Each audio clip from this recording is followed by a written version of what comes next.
Hello, everybody, and welcome to another episode of Booze Clues. You write them, I read them, and things get weird, and we love it. So cozy on up for some delightful little nightmares. It's story time. But before we begin the nightmare fuel, make sure to subscribe, go smash that like button until Skittles pop out or whatever it is the YouTubers say. Make sure to go follow on TikTok, Instagram, Facebook for all things true crime and spooky. And of course, this little story time we like to call Booze Clues. It's like reading Rainbow, but for people who are mentally unwell. You know, I really miss reading Rainbow. I found episodes on YouTube recently, and my little has been watching it. She loves it. I think it's also on Amazon Prime. I could be wrong, but I think I saw it on there.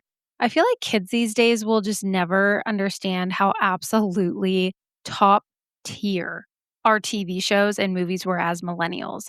Little Bear, all that. Xenon Girl of the 21st Century. Come on. What a time to be alive. It was the best. Also, I feel like the movies that were out when I was in like middle school and high school are just phenomenal. The other night, I was scrolling on the TV trying to figure out what to watch, and I saw Stick It. And I immediately turned that on. I was like, oh, I'm watching it. That to me is an underrated classic with a sick soundtrack. Oh, I love that soundtrack so much. Very quotable movie, one of my faves. But also, I love like any late 90s movie. I will devour it like it's the first time I've ever seen it. She's All That. I Know What You Did Last Summer, 10 Things I Hate About You. I will watch them on a loop and quote them for eternity. Just so good. Ugh, I love movies. Anyways, you guys didn't come here for movies, even though that would be fun. That would be a fun podcast. Anyone want to start a movie or TV show podcast? Because listen, my friend and I were talking about Pretty Little Liars the other day and how absolutely unhinged that show was. I read the books, and at one point they just said, fuck the books. We're doing whatever we want. And also the Ezra Arya situation, so problematic. Why even have that in there? I don't even know. Honestly, I would dissect the shit out of that show on a podcast. Well, now I want to do that, like I have time. But for now, I'm going to read you some stories. So here we go. Our first subject line today is The Red Rock Light, a tale from Sedona. Ooh, local. I love it. I love a local story. All right. Hi, Taylor. I found Suspects and Spirits on TikTok in October, and I've been binging ever since. I have always wanted to tell this story, and I finally worked up the nerve to send it in. This is a story that my mom swore me to secrecy about for years. This happened in Sedona, and I think it's important to mention that my mom is not the type who chases weirdness. She's a nurse, she is practical, she is organized. The woman labels pantry shelves for fun. So if she tells you something was off, it's because she ran out of ordinary explanations first, and you should probably believe her. She has never believed in the paranormal, and her telling me this story is the only time I've ever actually seen her lack a logical explanation. She seemed genuinely frightened and confused. This story happened when she was living in West Sedona. It was 1992, and one night after working a double shift, she took the long way home because she said the drive helped her decompress. It was just her, alone in her little Honda, windows up, radio low. I like to imagine that she was blasting some Tupac, but knowing my mother, it was most likely some Wonder Bread shit, like Celine Dion. I love my mother. She's a good person with a big heart, but that woman lacks seasoning. Love how you're just roasting your mom in the intro. She goes on to say, she was driving near a dark stretch of road where the streetlights thin out and the red rocks turn into shadow shapes. It's a little eerie out there at night. The night was clear, though. No storms, no wind, just a beautiful Arizona summer night. Then she noticed something that she said looked like a second moon behind the ridgeline. Not a star, not a plane, not a helicopter. She said it was too steady and bright, but not blinding. More like a perfectly controlled light source. It rose slowly, like it had been hiding behind the rocks, and decided to lift up into view. And here's the part she always emphasized. It didn't move like anything she'd ever seen. No wobble, no drift, no gradual arc. It lifted vertically, paused, then slid sideways like it was on an invisible track. My mom pulled over, more out of instinct than curiosity. She said her brain did that thing where it tries to categorize something fast so that you don't panic, but she could not make sense of any of it. So she got out of the car. She told me she doesn't know why she did that. She thinks she needed to prove to herself it wasn't just reflections on the windshield or a trick of the glass. She then decided to step out onto the shoulder of the road, one hand still on her door, looking up into the sky. And that's when the quiet got loud. According to her, the whole area went silent, completely muted, like someone turned the world's volume off. There were no insects chirping, no distant traffic hum, even her own breathing sounded wrong, almost muffled like it wasn't traveling normally in the air. Then, the light shifted again. Still smooth, still controlled. And then, right above it, two smaller lights appeared. Not blinking, not aircraft lights, just 2 points that popped into existence like someone hit a button and turned them on. They formed a triangle for maybe 10 seconds, but then the triangle compressed. She said she felt her stomach drop because her body clocked it as physics breaking. She's a smart woman and sometimes too skeptical for her own good. She said there was no gradual merge, it just compressed very quickly. Then her car did something that still makes her voice shake when she talks about it.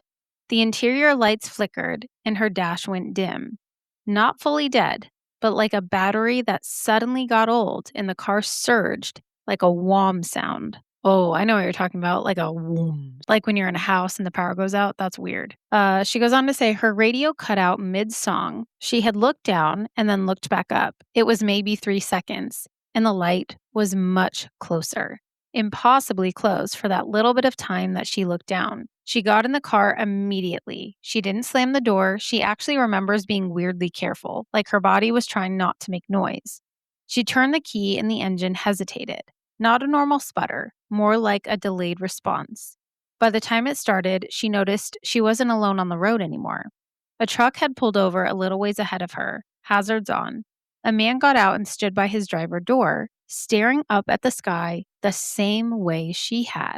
My mom has always said that detail mattered because it meant she wasn't the only one. It wasn't just her who witnessed this, and it wasn't just her tired brain. The object moved again, and this is the part that makes my skin crawl. It didn't just fly away or drift. She said it went from stationary to gone in a way that looked like someone deleted it from the sky. No streak, no tail, no shrinking into the distance. She said the quiet sounds of the night suddenly snapped back, like a pressure release. My mom realized she'd been holding her breath so long her chest hurt. But then her radio came back on, and it was the same song that had been playing, like it never cut out. She drove home with both hands locked at 10 and 2. When she got to her driveway, she sat in the car and checked the clock. She expected maybe 15 minutes had passed. She didn't live far from the area where she had stopped. But to her surprise, it was almost 3 hours later than it should have been. Oh my gosh, she completely lost time. See, that gets me. That gets me when people lose time in situations like this. That is weird to me. My mother had driven this way before, a longer route she typically loved to use to decompress after a long shift. She knew it took at most maybe 15 minutes to get home. That night, my mom had promised to call my aunt when she got home so that she would stop worrying about her driving late at night. My aunt had already called twice, very annoyed, thinking that my mom had fallen asleep or stopped somewhere and forgotten to call. Wow, Auntie, you didn't think she was dead or something?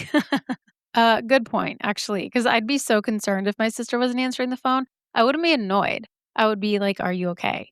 So, kind of wild. My mom has never been able to account for that lost time. She didn't remember stopping anywhere else. No bathroom, no gas, no detour. Not even a lost time feeling while it happened. She felt every moment, but the timeline didn't match. The next morning, she drove the same route in the daylight to see if anything made sense. Oh, wow, she brave. She said she kept thinking about the stranger in the truck. She felt like she needed to find him, like she needed to compare notes to validate her story, but she never did. She also told me that she never reported it and didn't speak about it to anyone outside her family because she didn't want her coworkers or locals to treat her like the Sedona vortex lady. She just folded it up and put it away. To this I say, Mom, it's Sedona. Everyone there is weird and would have believed you. You know what? You're not wrong. You're so not wrong. Everyone I know from Sedona talks about how weird it is there. The vortexes, the energy, lots of weird shit happens there. So yeah, you definitely, you're right. She goes on to say, now I'm writing this in because I believe her. And because the older I get, the more I realize there are things people experience that don't fit neatly into any category. Sometimes it's just unresolved and unsettling. If you use this, you can call me M. I'm in Arizona still, and my mom would absolutely deny she ever told me this unless you caught her on the right day with coffee or wine and zero stress. Stay spooky and remember to look at the lights. M, she, her. I love that story. I really want to know more about Sedona. Honestly, being from Arizona, there's some weird stuff that happens here. I came across a weird side of TikTok the other day that I'd never been on, and it was all about Arizona and how people think that it's like a portal state. I didn't know that was a thing. I mean, I would argue that weird things happen everywhere, right? Not just in Arizona, but there's definitely some weird history here and weird things that happened. So I can see why people might think that. I don't know if it's up there with like Appalachia weirdness. That to me, that's pretty wild. But it's up there, right? There's some weird things. We got like chupacabras and stuff here. It's pretty cool. Not that I've ever seen one. I've never seen a chupacabra, but allegedly, we have them. If you guys have any other alien encounter type stories, because that's what I would classify that as, right? That's like a UFO alien story. So if you have anything like that, I would love to hear it. Send it in. It doesn't even need to be yours. It could be like your brothers or your mothers or your sisters or your friends. All right. Story number 2. The subject line here is 2 hours in the lobby. Hey, Taylor, I found you on TikTok from your spooky content. The San Pedro House episode got me obsessed. Yeah, that's a good one. I'm writing in because you asked for true crime adjacent stories. And while I don't have one of those, I couldn't help but remember that you mentioned loving My Chemical Romance and being excited for their concert. So here's my story. No murder, just a killer good time. I love that. Uh, it was April 13th, 2008. My best friend Sadie and I went to see My Chemical Romance in Colorado. This was out of state for us, but we couldn't get tickets for our own state, so we traveled. We were college broke, and we booked a mid range hotel near the venue. Nothing fancy, but it was clean and close enough that we could walk to the Fillmore. Fast forward to the show. It was incredible. Like voice gone, mascara melted, life changing experience for my little emo heart. Oh my gosh, you're making me so excited. Like I'm gonna cry. I'm so excited to go. You have no idea. Okay. I have not read this whole story. I kind of skimmed it. I saw that it had to do with My Chemical Romance and a concert, and so I included it. So I don't know what's going on. She goes on to say, afterward, we got back to the hotel around midnight ish. Lobby was surprisingly empty, and we were starving. So we grabbed snacks from the little market by the front desk. Then we went out to my car to grab a blanket that I had forgotten from the trunk because I'm 5 years old and need my emotional security blanket when traveling. Before I knew it, I had shut the trunk and the driver's side door when I realized my keys were inside the car, the locked car. Oh, along with my phone. No! Oh no, that sucks. I just stood there, staring at the window like I could will it open. When Sadie started laughing in that panicky way that you laugh when you're trying not to cry, I felt my whole body go hot with embarrassment, and my brain immediately went, how the fuck am I going to explain this to my dad? Side note, my dad did not know that I was driving to another state for a concert that he would not have approved of. Oh man. We ended up going back inside the hotel lobby and asked the front desk if they had any ideas. They were really kind to us, but basically just said, you'll need roadside assistance or a locksmith. Thankfully, Sadie had her phone, so she called AAA because her dad had her on his membership. She explained the situation and they said that they would send someone. They told us it could be a while, and we decided to wait in the lobby. So there we were, two 19-year-old girls in band tees, shaking from adrenaline and stress, sitting in the lobby like sad little ghosts, watching the front doors like the AAA guy was going to materialize out of the carpet. About 20 minutes went by, and I was just staring at the wall, when Sadie started slapping my arm and grabbed my sleeve and said very calmly, quote, "Don't freak out. Don't freak out. Look over there. Don't freak out." End quote. So, of course, I look up, and to my right was none other than Gerard and Frank walking into the lobby. Oh my gosh. No entourage chaos, no giant scene. Didn't even know where Mikey and Ray were. It was just them, kind of low key in hoodies, like regular tired humans, but unmistakable to the emo eye. Oh my gosh, I would freak out. I swear my brain short circuited. My friend and I froze. We were trying to act normal, but our faces were probably broadcasting loud fangirl panic in a neon sign. Oh my gosh, and this was in 2008? That's like peak My Chemical Romance. Oh my god, 3 Cheers. It was 3 Cheers era. And that's when Gerard glanced over, clocked our whole distressed vibe, and said, "Are you guys okay?" Oh! I know how that sounds. I know. But it happened exactly like that. Very simple, not dramatic, and he sounded genuinely concerned. You know what? That's because he's a good human. I've read nothing but good things about him. And if this story somehow is going to tell me bad things, I don't want to hear it. I don't want to hear anything bad about G, okay? Or Frank. I really hope the rest of this is okay. I don't know what the rest says. Okay. We explained we were locked out of my car and waiting on AAA. They asked how that happened, and I explained how I needed a blanket like a total loser. And Gerard said, quote, "I get it. Sometimes I can't sleep without Frank." Oh, I love him. We all started laughing. They didn't offer to fix anything or invite us back to a room for a party. They didn't do anything weird or shady that would have been very 2000s rock star era coded. Good. Okay.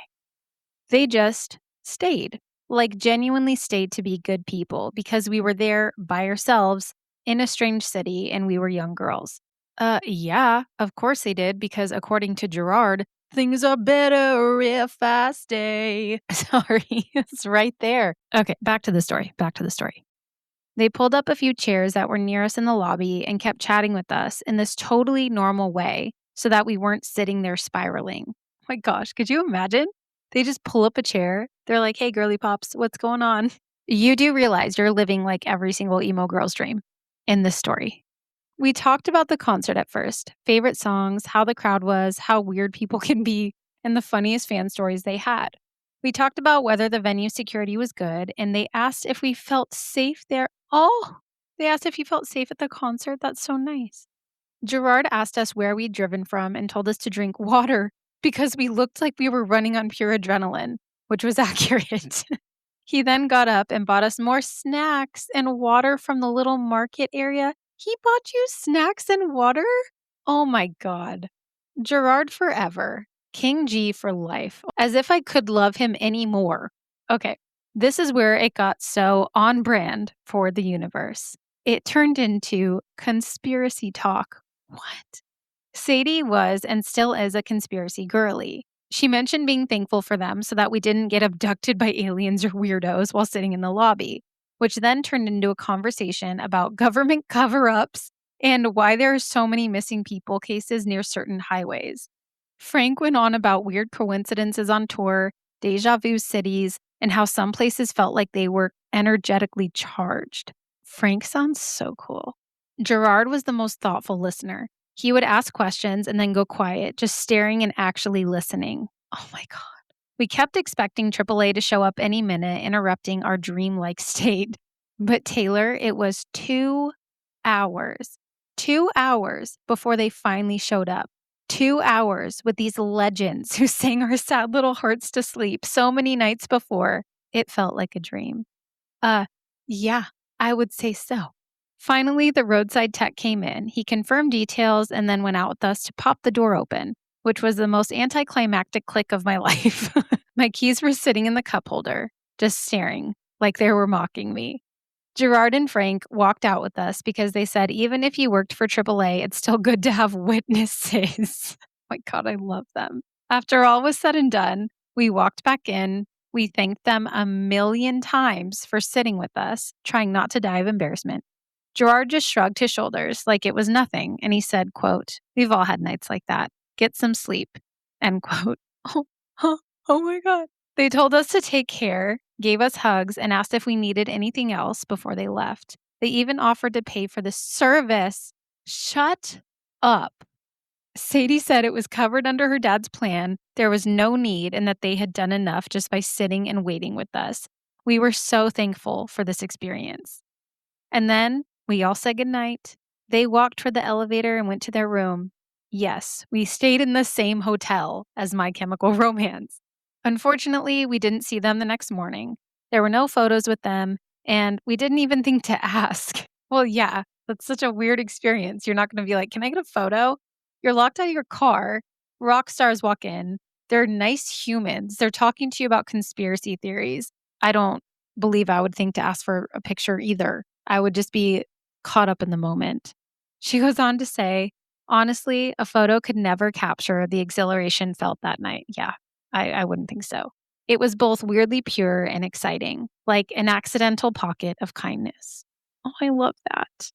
If you use this story, you can call me Jess. And yes, I have gotten AAA since then. Apparently, I'm really good at locking my keys in my car. Maybe I do it subconsciously in hopes to facilitate another fated MCR meetup. Stay spooky. And remember, it's not a phase, it's a fashion statement. Ah, Jess. Jess and Sadie. I need to know so much more. Did they smell good? Maybe they didn't. Maybe they still smelled sweaty because they were performing. You know what? I don't know why I'm asking that. That's weird. Why would I say that? I don't know. This did something to my soul reading that. I am so happy to hear that they are nice people. Okay. Well, now I'm really excited for the My Chemical Romance concert, and I will be thinking about the story for the rest of my life. That's one of the best stories I've ever read because that restored my faith in humanity and in some of these celebrities that we grew up with. So thank you for that. It's just good to hear about like people being nice in general. So I love that. Thank you for writing in, Jess.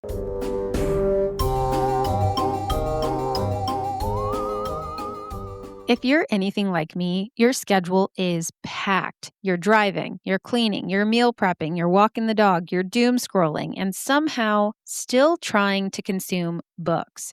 Audible makes that easy. You can listen to true crime, thrillers, memoirs, paranormal deep dives, basically all the spooky little treats that your brain craves, while doing literally anything else.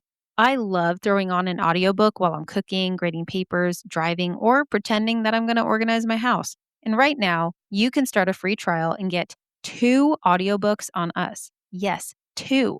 So whether you're into murder mysteries, creepy history, or a comfort listen to calm your nervous system after this episode, Audible's got you covered. Check the link in the show notes to get your free trial and grab your 2 audiobooks today. Your ears will thank you.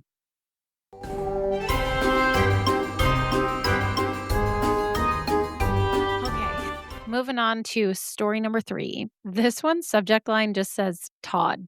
So I don't know what that means. I didn't really read the context of these. Here we go. Hi, Taylor. I found Suspects and Spirits on TikTok. Wow, another TikTok.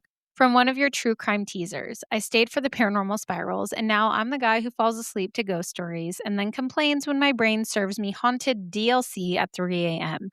Wait, what's DLC? Hold on. I'm a millennial. Should I know this? I'm going to look it up. Hold on.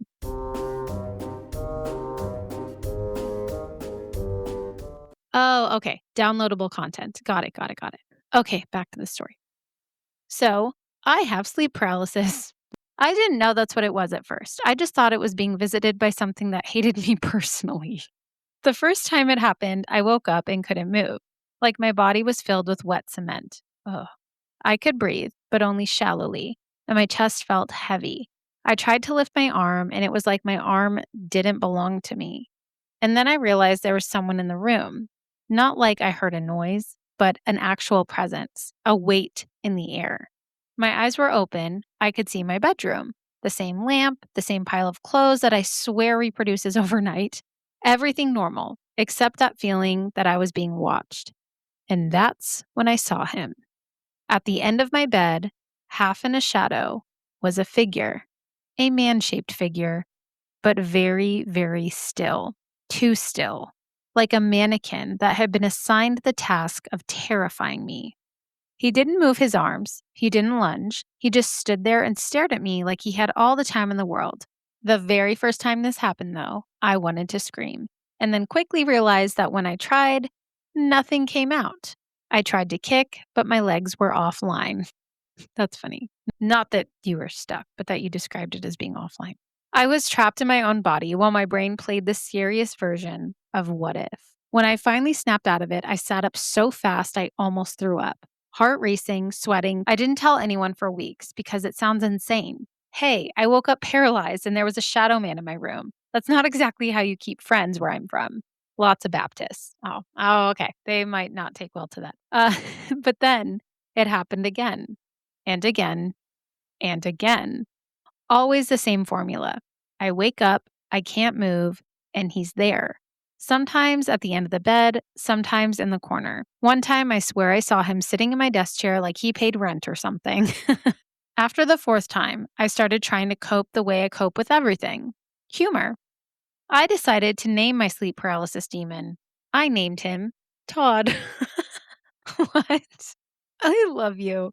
I don't know why I chose that name. It just came out of my mouth one morning when I was telling my close girly friend about it. Like, yeah, Todd showed up again last night. And I feel like once you name something Todd, it loses some of its power. Because what kind of ancient demon is named Todd? Todd sounds like he works in IT and brings tuna sandwiches to meetings. You sound so fun. But here's the creepy part. Naming him didn't make him go away. It just made me more aware. Our guy Todd is nothing if not consistent. He has patterns. He shows up when I'm stressed or overtired. He shows up when I fall asleep on my back. He shows up when I nap too late in the day, like my brain is punishing me for having a little treat. And Todd has this thing he does that's almost worse than the paralysis itself. He really likes to stand close enough that I can feel him. I can actually feel a hot breath on my skin.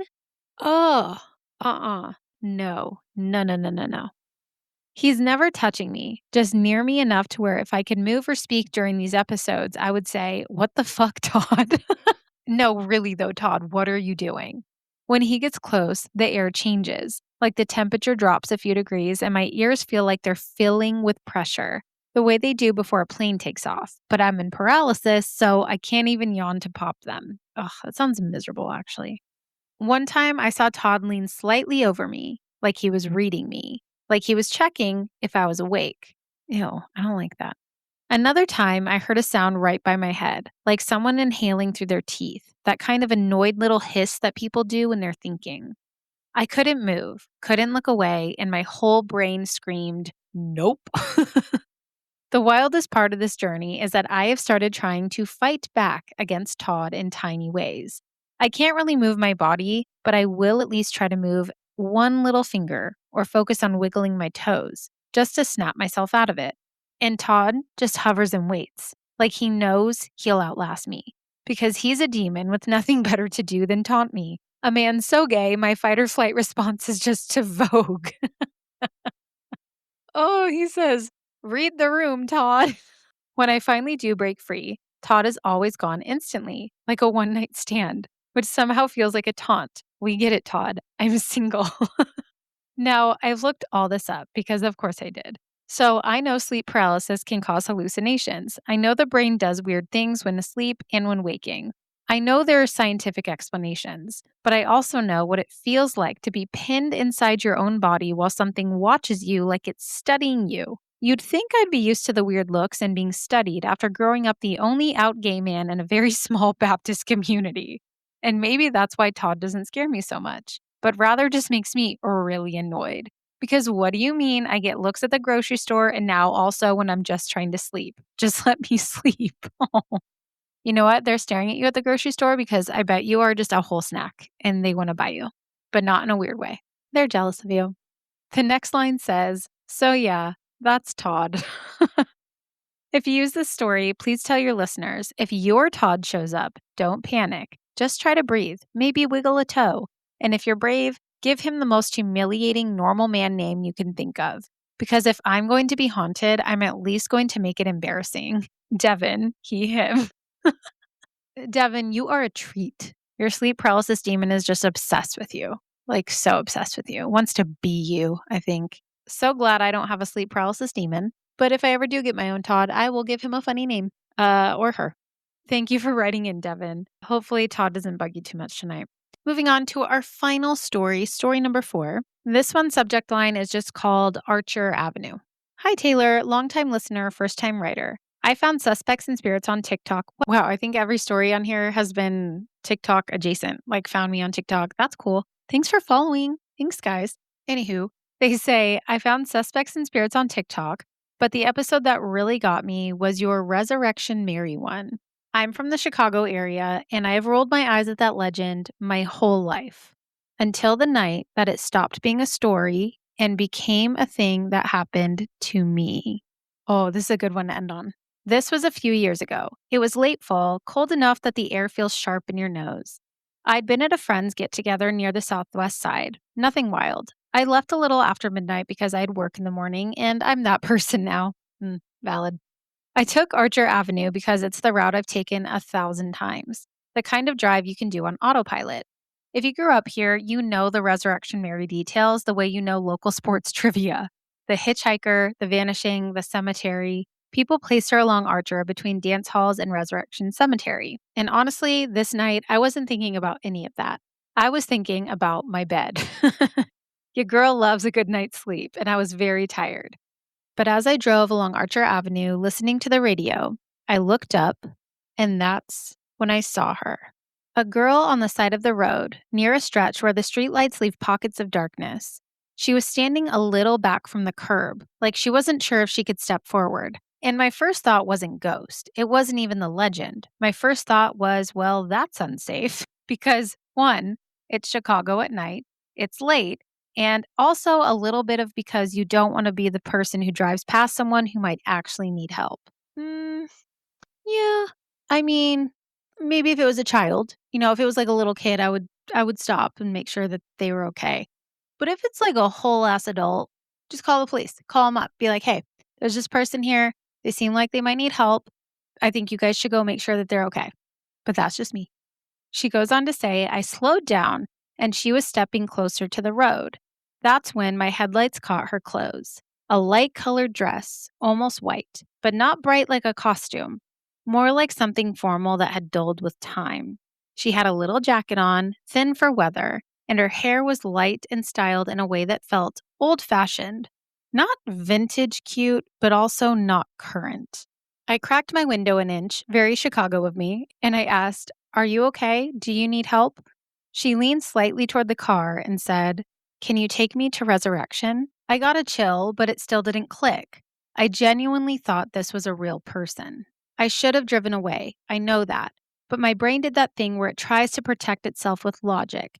Maybe she means the neighborhood near Resurrection and not the cemetery. Maybe she's drunk and lost. Maybe it's a teenager playing a weird joke. So I said, Resurrection Cemetery? She nodded once, and I unlocked the passenger door. Her face looked sad, but not panicked, and I was still trying to figure out what the hell was going on. She got in without making much noise. No rustle of fabric, no seatbelt click. I kept my eyes forward because suddenly I was hyper aware of every true crime story that starts with, I picked up a stranger. Yep, there it is. That's why I don't do that. I said, Are you cold? Do you want the heat up? But she didn't answer. So I glanced over, just for a second. Her skin looked pale in a way that didn't match cold night pale. More like the color was missing. But she didn't look rotten or scary. She looked intact. She didn't look like a ghost. Not that I've ever seen one, but she just seemed like a regular person. I told myself to stop being dramatic. We drove in silence for a bit. Then she spoke again softly. I was at the ballroom, she said. I didn't ask which one. I didn't want to encourage conversation, but I also didn't want to be rude. So I just said, Oh, yeah? She nodded and stared straight ahead. Suddenly, the temperature in my car dropped. Not gradually, like the heater wasn't working. It was fast, like someone opened a freezer door. My breath started to show faintly. I checked the vents. The heat was on. I could even feel the warm air on my hands, but the cabin air felt cold anyway. My eyes started watering, but not crying, just that involuntary sting you get from cold wind. except the windows were up. And like I said, the heat was on. This is when I started to panic, but I didn't stop driving.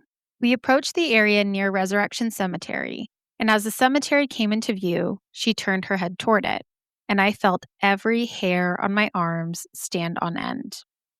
I slowed down instinctively, like I was going to pull over. She said, "Here," and pointed out the window. So I pulled to the side of the road. At this point, my hands were shaking.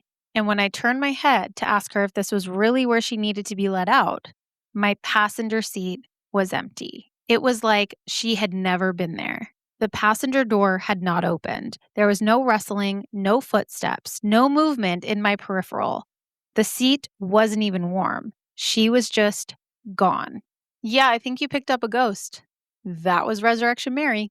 I stared at the passenger seat and then I looked in my back seat because my brain could not accept this. I didn't know what to think. I got out of the car like an idiot and looked around, expecting to see her walking away. The road was empty. The fence line was empty. The only sound was distant traffic and the hum of my engine. Not a single soul walking anywhere near my car or the cemetery. I got back in and locked my door so fast I nearly broke the button. I drove home with my heart pounding. When I got inside, I checked my passenger seat without thinking, like maybe she was still there. I didn't know what to think. Then I just stood in my kitchen for what felt like an eternity, staring at nothing. That night, I did not sleep. The next day, I told my friend Hannah about it, and she just nonchalantly said, "Oh, yeah, I've seen her before when driving with my dad. He just always told me not to stop." I said, "Well, duh, Hannah. I knew the legend, but I didn't think it was true. I grew up here. I knew about it. I knew the explanations people gave: misidentification, imagination, folklore bleeding into perception. But this was an experience like no other. And forgive me, but I thought this was mostly a male experience. I thought Mary only got into cars when it was a male driver. Maybe I'm uninformed. Maybe that's sexist. Don't come for me." But that's usually how the story goes. But hey, I'm not here to convince any skeptics. I'm just here to tell you what happened to me. I picked up a girl on Archer Avenue in Chicago who asked to go to Resurrection. And when we arrived, she wasn't in my car anymore. Annie from Chicago. Oh, Annie, you definitely picked up a ghost. Like, no shit. That was a ghost.